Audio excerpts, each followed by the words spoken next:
Don't get blinded by the light from fame. We're all ordinary people at the end of the day. We make decisions, some good, some bad, but we all pushing for things we never had. Ordinary people with extraordinary ways. Everyday people trying to make a way. It's just us. Ordinary people with extraordinary ways. Trying to make a difference step by step each day. It's just us. Hi, I'm Charlene. You know, women have always faced the conversation of image. We hear it in the media, we see it in news articles and on newspapers. Oh, she's so pretty, we'll hear people say, or her face looks so youthful, or I like her clothes and her shoes and her hair. We always hear these conversations. And we, as women, form our self-esteem and our perception of ourselves based on the external conversations that people have about us. We very seldom, however, talk about makeup. What does cosmetics, what does wearing makeup do for a woman? Is it all just in making her look pretty or look acceptable? Sometimes it's necessary for women to wear makeup. So we're going to talk about that on today's show. Joining me later on in this show is Miss Eva Jane Bunkley. Eva is a celebrity makeup artist. She's also an entrepreneur and a filmmaker. It's just us. Thank you so much for joining us. Stay tuned. Be right back.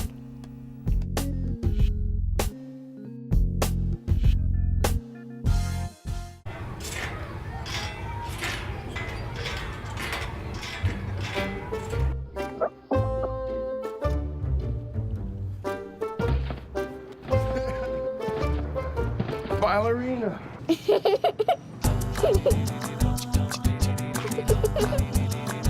Sometimes all it takes to be a dad is remembering how to be a kid again. Take time to be a dad today. I am so excited to have joining me Miss Eva Jane Bunkley. Eva was with us on the very first pilot for It's Just Us. It's so good to see you again. I am so happy to be welcomed back. Absolutely. That's definitely a compliment. Yes, this is one of your homes. I love it. I love it. Share your story with our audience. We're going to talk about body image and self-esteem and all that good stuff. Let's hear your story first. Well, I can say growing up, I was, I don't know, maybe a little awkward. I was very, very thin, extremely thin. I mean, extreme. Those were all the jokes. You know, the things the kids hone in on you about, that was the joke, you know, toothpick and all that. I heard all of that. But as I got older, it's just interesting how you kind of embrace, you know, things about yourself that maybe were the things that kids kind of picked on you about or whatever. I'm like, you know, I'm thin and that's that. Okay, I can deal with that. And actually, as I've gotten older, I've filled out a little more. So this is like the thickest I've been in life. And it's kind of refreshing. I'm like, oh, I have some curves. This is kind of cool. But the whole thing about body image and self-esteem, of course, a lot of that goes together in, a lot of it is from external. You know, and your childhood shapes your perceptions in a lot of ways. One thing that I think I've not quite mastered, but I concentrate on growing in is learning to set my environment with people around me who are nurturing, you know, and people who accept me for me. And I think that's a maturity type of issue when people, you know, just look at the outer, when you're searching for your spouse or whatever. Ooh, I just want them to look a certain way, you know? But really the heart of a person and the character of a person, that's gonna be, of course, what's key. And we learn that as we get older. But getting back to the self-esteem portion, being a Christian, I believe that there are certain times you're called upon to minister to people in certain ways, and you're going to have to come outside of yourself and outside of your own comfort zone and that kind of thing. And you might talk to some people and interact with some people who aren't the nicest or the kindest, or maybe rub your emotions the wrong way. They could be friends, they could be family members, that kind of thing. So I think it's a balance with how you protect your heart to a certain degree, because that can wear on your self-esteem and say, you know, when people come at you with something really that's coming out of them towards you, directed at you, not being able to always take those types of things personally. And it's challenging.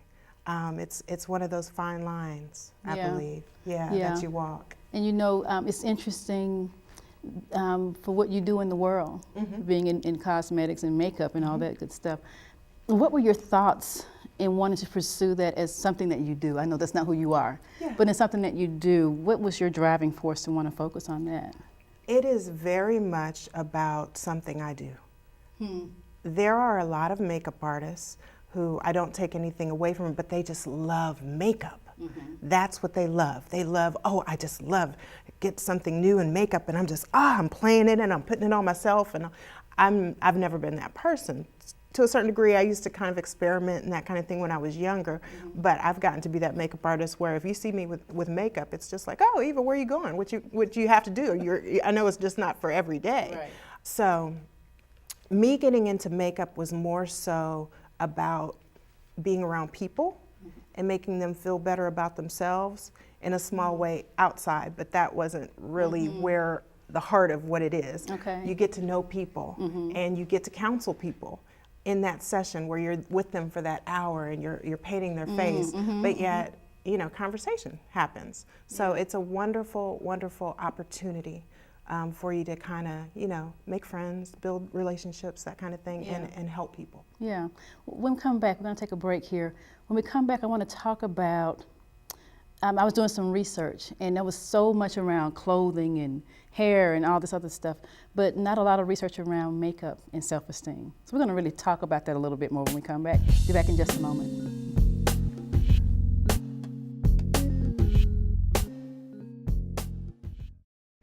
Okay, Simon, what do people wear? Clothes. That's right, so it's important to learn how to dress yourself. Here's how it's done.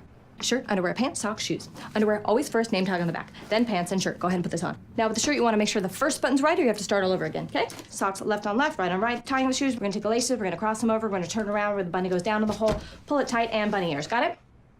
Most parenting is hard to do in just 2 minutes. But 2 minutes twice a day making sure they brush is easier, and it could help save them from a lifetime of tooth pain. Hi, we're back. Thank you for coming back and joining us. Talking about body image in general, and self-esteem. And Eva, I read an article, I want to read what I read rather than trying to remember what I read. Okay. It says that cosmetics help women to conform to our society's beauty expectations. It helps us to conform to our society's beauty expectations. What are your thoughts about that? You know, I have so many thoughts about letting society or media or advertisers, marketers, tell us what is beautiful, you know, and I think trends tend to be cyclical, and you know, you'll have the advertising campaigns that come around that natural is beautiful. And recently there was a model that was supposedly showing her post-pregnancy belly that turned out to be fake, and but everybody was like, oh, this is so great, oh my goodness, it's so real. But yet on the other side, you're telling women, but this is how you should look, you know?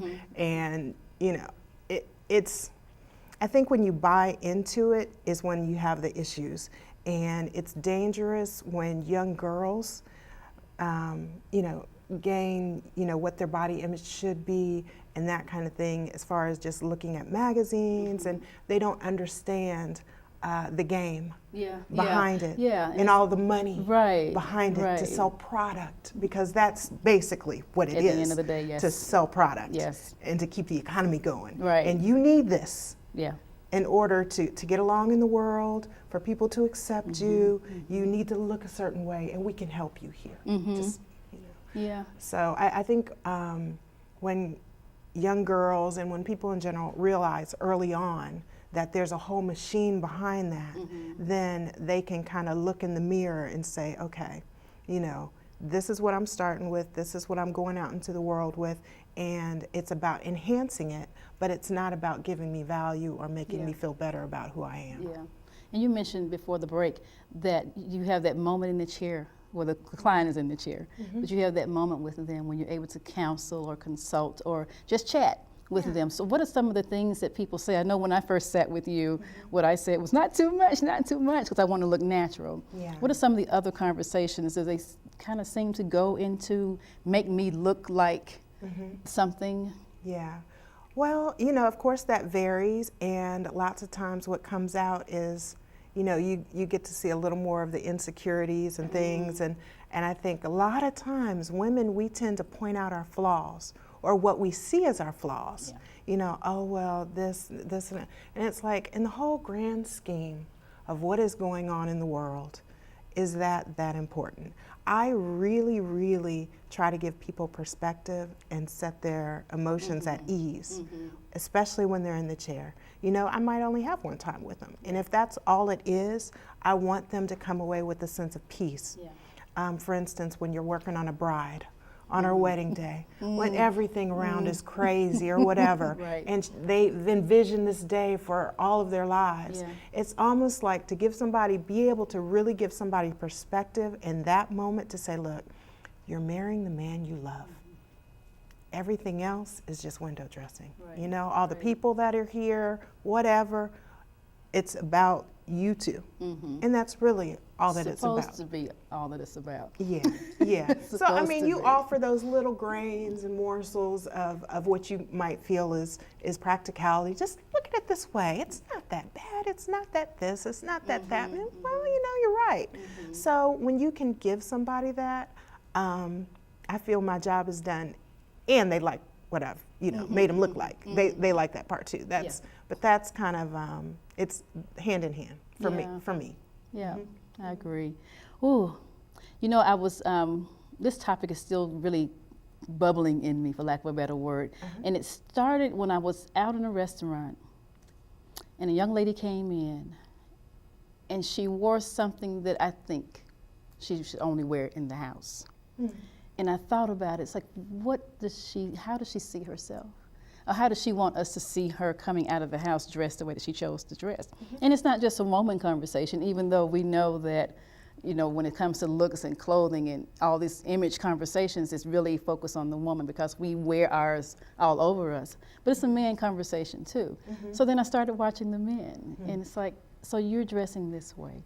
You're behaving this way. Yeah. What conversation are you having then? What do you want us to, what in your appearance do you want us to gather about you based on what you've chosen to wear out of the house? And that's really what started this dialogue in my head, and I wanted to, like, I got to talk about this with these other people. So welcome to this conversation with me. Thank you. And I mean, when you see that,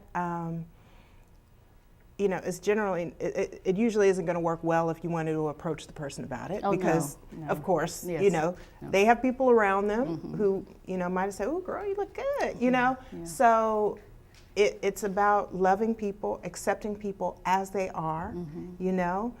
Because when I was young, there were older women who looked at me like, "Ooh, that is too short." I had all those comments, but I'm just like, I'm young, you know, this is what we do. And, you know, and it's not necessarily going to determine who I'm going to become in life or any of that. So I think that we need to be more accepting of one another, to look past what we see on the outside from both sides, you know, that young girl that you think, you know, and then what shaped my own perceptions, you know? Why do I think that they should have kept their house shoes at the house or whatever? I don't, you know, whatever it is. Yeah, we just keep our internal conversations internal and keep it moving. Exactly. I mean, we're going to formulate opinions, of course. It's just a natural thing that happens. But I think that we always need to test whatever's going through our mind with our motives and our mind frame, and what can I do with the people around me that I know or whatever. Or if I see some things that I can't necessarily affect, I just pray about it. Because I'm just like, you know what, God, you can send somebody to minister to whatever that issue is in that person, if there is even one, you know, and then help me judge myself. You know, where am I right now? Yeah, exactly.